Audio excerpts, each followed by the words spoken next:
নিজের চোখে দেখা কিছুদিন আগে একটা জানাজা পড়িয়েছে, খোদার কসম করে বলছে 6:30 ইন্তেকাল করেছে। হসপিটালের বিল দেনেওয়ালা নাই, 4 সন্তান, অ্যাম্বুলেন্সে ঘরে ঘরে আসবে, 1000-1200 টাকার বিল দেনেওয়ালা নাই। কি বুঝলেন? ক্ষণস্থায়ী দুনিয়া। মুমিনের কম থাকলেও আমি বলি, কেউ যদি এসে বলে হুজুর একটু দোয়া করেন, খুব পেরেশানিতে আছি, আমি তার হাত চুমু খেয়ে বলি তোমাকে মোবারকবাদ, আল্লাহ তোমাকে ভালোবাসে। পেরেশানি তো মালিক দেয়, এই জন্য এটা রহমত মুমিনের জন্য। পেরেশানি দেয় যখন ফেরেশতারা বলে আল্লাহ চাইতেছে টাকা পয়সা চাইতেছে, বলে এটা কি? বলে ফাসেক, দে বিদায় কর। তার চাওয়া চেয়ে বিরক্ত লাগে, বিদায় কর, কি লাগে দে।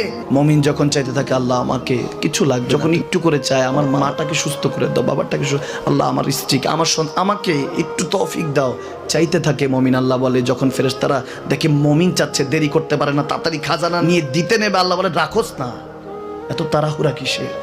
তার চাওয়ার মধ্যে তো প্রেম আছে, একটু চাইতে দেস না। থাকুক না মুমিন আর একটু পেরেশান, থাকুক না, থাকতে দেস না, একটু